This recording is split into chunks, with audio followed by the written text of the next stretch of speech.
All right, Marianne, you ready to do this? I'm ready. All right. So 5, 4, 3, 2, and 1. All right, folks, welcome back to the Trauma Therapist Podcast. I am very excited to have as my guest today, Marianne Hennigar. Marianne, welcome. Hi, thank you for having me. All right. So since childhood, Marianne's been fascinated by how people work. She uses psychoeducation to connect the dots between the psychological and emotional experiences which express themselves in the body. As additional support, Marianne's seeking certification in Somatic Experiencing and Brainspotting, both body-based modalities which support the client harnessing their own internal wisdom through focus to discover healing. It's her goal to support wellness and self-discovery. All right, Marianne, just a little bit about you. Before we get going here, share with our listeners where you're from originally and then where you're I was born from. in Chattanooga, Tennessee. Okay. And where are you right now? I'm in Long Island. Long Island. Nice. That's my old stomping ground. That's wonderful. Well, I have built myself a little business here. It's a small wellness center right in the town of Port Jefferson. Okay. Port Jeff. Yep. Know it. Yeah. All right. So let's start. How the heck did you get into this field, this specialization? Well, so I've been working with people and their pain since childhood. I started off with my mother who had chronic pain. And just had to come up with creative ways to help her get out of pain, and realized as I came into adulthood and I was casting about for a good job that would be a steady income, but let me be my own boss, I decided to go to massage school and became an orthopedic and clinical sports massage therapist. And so from there, and this has been about 26 years. So from there, I worked on clients and developed a body of work that connected the dots between physical pain and emotional experience. And the work is called Psychomotive Anatomy, and I have a trademark on it. And it was a system that I developed to help people understand their pain and help themselves. Because the biomarkers of pain, I see them as a language for our experience, as opposed to simply having symptoms. Mm-hmm. So then I realized, well, I might want some psychoeducation on board. So I'm waiting to see if I get into a university here on Long Island for a year's program that will really allow me to dive into my research more. But with that, I'm combining the somatic experiencing and the brain spotting to really give the client a rich platform in which to go on this guided journey to self-discovery. So just go back a little bit. You said from a very early age, you were helping people with their pain. Say more about that and the work you were, what you were doing. It was almost intuitive. I self-taught to do pressure point work, acupressure. And then I later studied it to see, where do these dots connect? And my friends in high school say they would hurt themselves in soccer, or someone would have menstrual cramps. There are pressure points on the foot that you can massage and hold that will make those menstrual cramps go right away. So I realized that I had a deep connection with people and could intuitively feel their pain and sense their fired up energy centers or underfiring areas.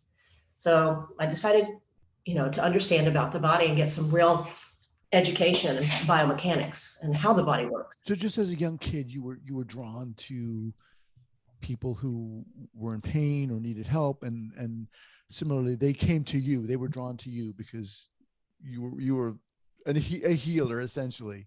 Exactly, a born healer. Yeah. So even sinus infections, we can work with that, with sinus pain. Migraines, we can deal with that by doing TMJ work and working inside the mouth. So that's pretty exciting stuff too. Wow. Okay. So now you mentioned with the kind of technology that you created, you talked about connecting the dots. Let's kind of put a little magnifying glass around that a little bit and dial in. What do you mean specifically about connecting the dots? So clients, when you work on them as a massage therapist, they report on themselves. And so I've put my hands on thousands of people by now. And so I started noticing patterns between what people were reporting about their living experience and conditions as we would work an area that was painful to the touch or painful even without touch. And so I started recording these, Okay. and I realized, Give me an example. okay, so for some people, if their mid-range low back hurts all across that band, very often people will report that they are worried about themselves in some way, either physically or they're worried about their financial circumstances. And if there is a correlation between their body talking to them and that experience, and we speak of it, very often the pain goes away, even without me touching them. There are other instances in which, say, you have pain on the seventh cervical vertebra, or basically our entire body hangs off that. Our first rib goes underneath our collarbone here, and then, you know, the rest of our frame is hung off that. The seventh cervical vertebra, or C7, is often the site of where our negative voice within is speaking to us very loudly. Originally, that voice comes from perhaps a parent figure, then morphs into our own internal negative voice within. So if we get our feelings hurt, that place may hurt. When people often say, well, it's stress. Well, look a bit further and see what's going on in your life that's really trying to get your attention. If you're able to acknowledge the correct issue, and you're the barometer, the client's the expert. If you are recognizing what is really trying to be expressed there, then the pain will go away. And so it's really amazing. I've seen this even with people's skin. I can do the guided body-based focus with them, and we'll be thinking about maybe some eczema issues or something like that. And there is a correlation between what they're experiencing in their lives and an active area of eczema. If we are able to acknowledge and follow that flow in the focus time, then the eczema will clear up. It's amazing. Now, what about in terms of people who've been traumatized? So with trauma, it works very well with trauma. And that's where the added piece, combining the somatic experiencing with the brain spotting, because we are taking the client either from an activation point, and that would be expressed as some feeling in the body, and working with what they want to work with. We can go from an activation spot or from a resource spot. Either one will get them where they need to go. The client focuses, we notice body sensations. We come to the session with curiosity. And again, I am just following along the client. I'm there to support them and get out of their way. So as they process through, a lot of stuff will come up and they'll have sensations all over the body. But eventually, if we do ask a scaling question, 1 being the most calm, 10 being the most activated, where are you now? Oh, I'm down from a 7 and I'm actually about a 2 now. All right, well, let's just be with that and continue with curiosity. And very often what we're looking for is to get to a feeling of 0, neutral feeling. So in essence, what's happening in these sessions is we're helping the client to change their relationship to their history. So I always say, you cannot change your past, but you can change your relationship to it. And using the body as a guide for that is really an amazing natural harnessing for wellness. I love it. The technology you said you created, what was the name of that again? Psychomotive Anatomy. Psychomotive Anatomy. Now, does that come into play when you're working with someone who's been impacted by trauma? Yes, and this is what I'll be also researching when I get into the graduate program. But what happens is I will be doing workshops and classes and then writing about this for public consumption.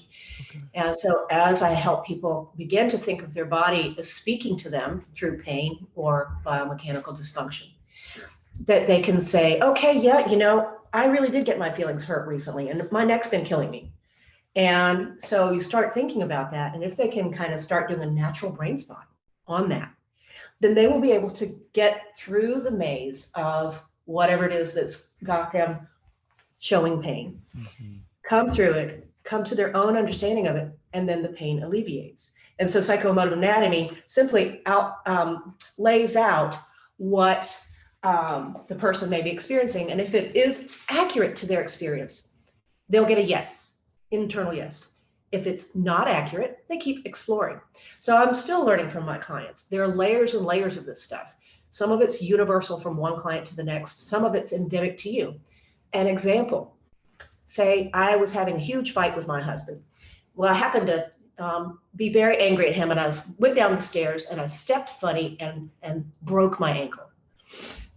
And I'm on crutches. And I really felt like he wasn't supporting me, which ankle is lack of support when it gets hurt. And so years pass, I've mended up, but we go through another situation in which I just don't feel like my husband's supporting me. My ankle will start hurting again in that same spot because of body memory. And so I know that I need to do some resolution around that. It's uncanny how this works. Mm-hmm. And the sky's the limit. Right. So how would you differentiate the psychomotive anatomy and say sensory motor psychotherapy or somatic experiencing, the body-based treatment modalities? They're sister modalities, cousins and sisters or brothers, but they are all taking a unique viewpoint of a phenomenon that's occurring anyway. It's just a different explanation. I'm body-based, so I'm going to call it psychoemotive anatomy. Peter Levine is a psychologist. He's going to be, psych-based, but he's noticing that the body is still speaking. Mm-hmm. And so, we both come across our ways of understanding what the body is trying to do in terms of speaking to us. Although, like I said, I don't see it as symptoms. I see it as a language of pain. Mm-hmm. And that way. Are you doing more hands-on stuff? When necessary. The good thing about bringing SE and Brainspotting on board is I don't actually have to put my hands on people anymore. Mm-hmm. I can do the work either energetically or talking through the body-based focus. And now what I can't do for them is the stretching stuff. I can't do that through speaking. So if I'm going to be a sports massage therapist and help people with their stretching, because they can do passive stretching, which may be more effective than active stretching, I'll do that. And in my space, I do have a massage table, but I'm really more of a focus facilitator with body-based nuances to it, some active work with people. But I definitely do not do the traditional massage anymore. Mm-hmm. So it's targeted. So even thinking about something like fibromyalgia, that's a body-based experience. The fibromyalgia is expressing something that the individual is experiencing that's chronic. So if we can talk through it, maybe even do a little bit of hands-on touch, just the touch, can really help it soothe and kind of settle. So do people come to you because of your experience utilizing the body? Do people come to you because for all different reasons, or do they come to you because of specialization in trauma? What? All different reasons. A lot of my clients now are mental health care workers, okay. And they need the support, especially during these times, because it's been very, very stressful for the mental health community to try to help the broader population. Some people, they'll come specifically. I've come because I've got eczema that's flaring up and it's driving me crazy, and I want to work with that. Then somebody else will come and say, I've had this chronic pain in my back since I was a little girl because I was in a bad bike wreck, mm-hmm. and I really need some help with it. And we can, within one session, get that person relief that they hadn't had in years, mm-hmm. through talking. So it's all of the above. And I've really tried to build my toolbox so that I can address people in a broadly manner as possible. And where I don't have expertise, so I'm not a kidney doctor, right? Mm-hmm. I'm not an ENT. So I will refer people when they come to me with something that they clearly need to see another professional. So I'm part of a wagon wheel of healthcare, with the client being in the center, and I'm one of the spokes. And I have a unique skill set that comes together a little bit differently than, maybe the next healthcare provider. Yeah, well, it definitely sounds like that. I mean, it sounds like you're like a healer. I mean, in a kind of broad sense of the word, not just a therapist, but more of a healer. I mean, how, So if I wanted to come to you because, well, do you do talk therapy? Well, so I'm not a psychotherapist, Okay. but what I do is when you come into a session, you'll come in and talk to me about what's on your mind for that day, right? So you do that with a regular therapist. But then what we do is we bring on board the body-based focus. First, we check in with how the body feels. Are you sitting on a surface where you feel supported? What do you notice in your body? And I'll make notation either mentally or I'll make a little note about what they're talking. Their fingers are tingling. Okay, so that tells me they might be in some degree of fight, flight, or freeze if the hands are tingling. And so we'll start working with those feelings, and the client guides the session. So I work very often in conjunction with people's therapists, not in the session itself, but just as another layer of care. So, and I would not recommend myself over a mental health care worker if that's what the client needs. But if they're finding relief and they're getting traction with the movement they want to make, and these modalities, they do often work at lightning speed compared to traditional talk therapy, because in traditional talk therapy, we're using our frontal cortex, and that works very slow for information in and information out. So we need to get to the hindbrain, or prefrontal, the midbrain, the mammalian brain, which is our reactive survival brain. That is reworking its circuiting at lightning speed. And so it can bring into awareness as it sorts through itself. So it's very, very exciting. I love to see my clients' growth. I love to see somebody who's clearly extraordinarily depressed, 2 weeks ago, and now they only remember an echo of that sensation. And so often other therapists will send their clients to me as a support to what the work that they're doing. Go see Marianne. I don't know what I'm doing. Go see Marianne. Exactly. What is it about you, Marianne, that allows you to do this work? I mean, there's something about you that's different, that's unique, because you're, like you said, you're part of a wagon wheel, but you're definitely a unique part of that wagon wheel. I'm extraordinarily blessed. I don't know, a lot of people don't talk about their connection to the source, but I feel very closely aligned with the work that the source sent me here to do. And I feel like, some people will identify with one religion or spiritual path and another. I'm kind of a mix because I grew up in Greece as a child. So Greek Orthodoxy, Catholicism, some mysticism there. But I feel very, very close to the source. And I feel like that the work that I've come in here to do is just a continuation of the work that Christ came in to do, which is to heal and to love. And so I think that the source speaks through me often and gives me wisdom that I would not ever have thought of on my own. So how do you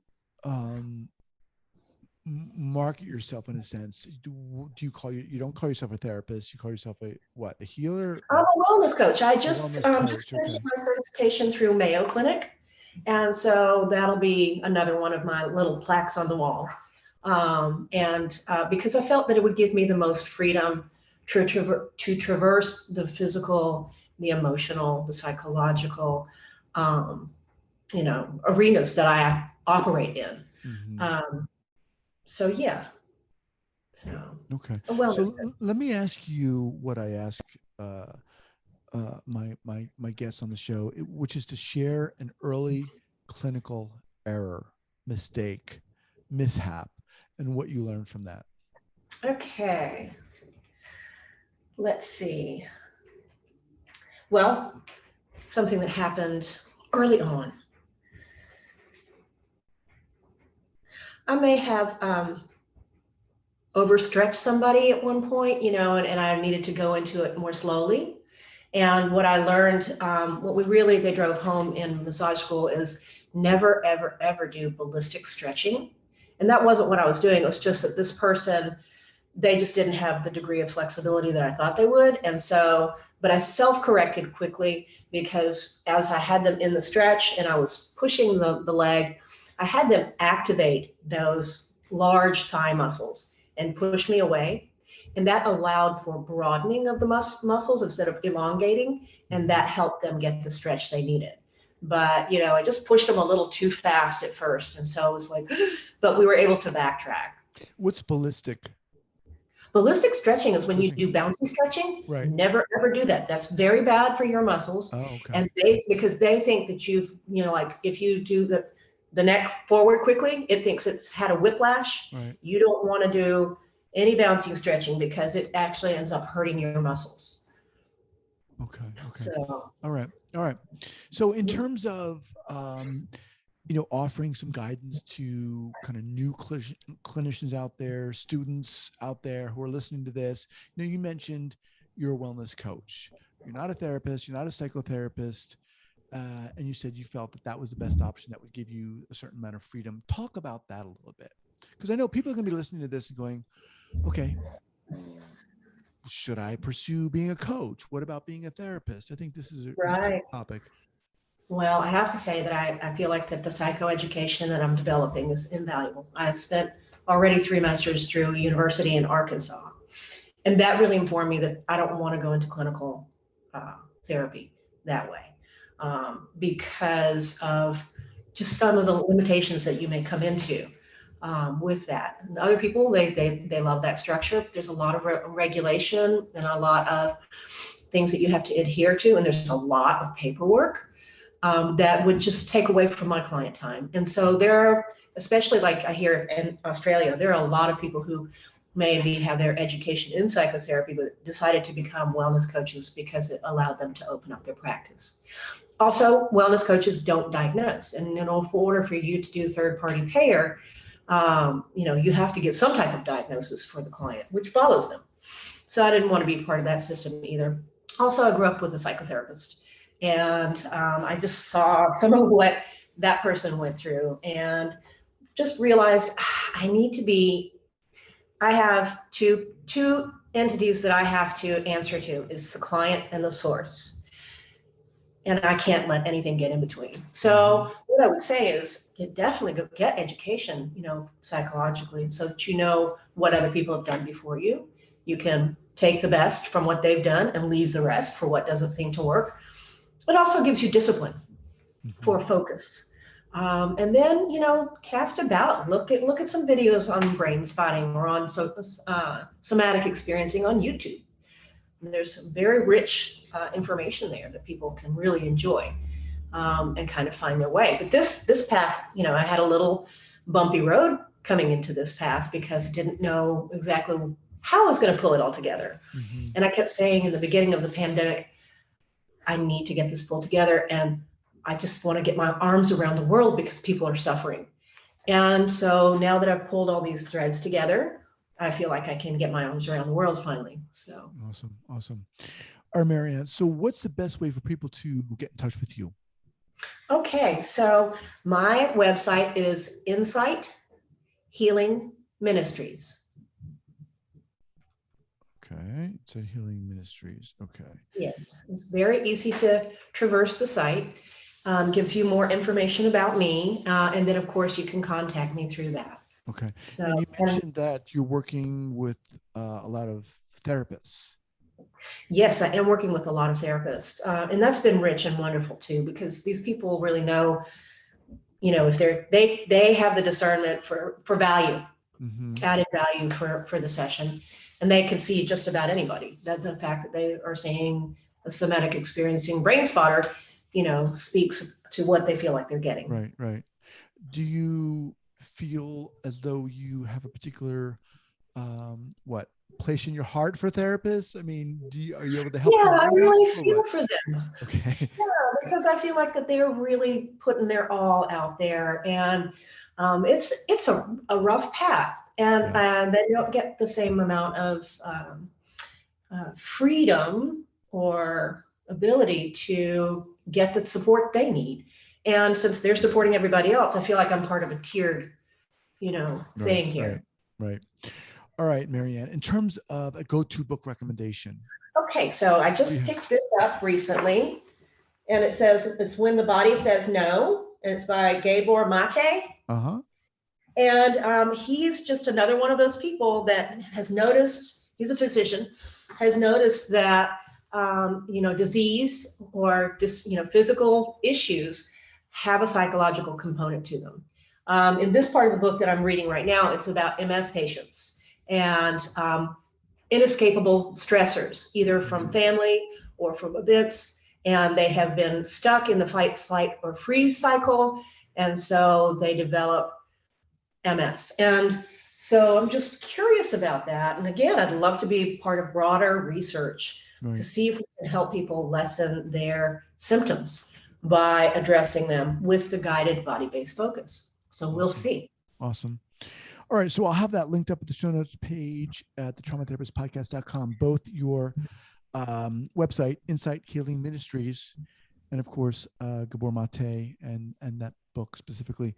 Marianne, thank you so much. This is very interesting. I feel you're kind of like ahead of the curve here. It feels cutting edge. Yeah. But again, thank you so much for joining me today.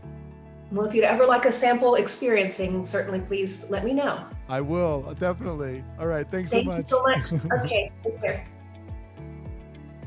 Hold on one second. We are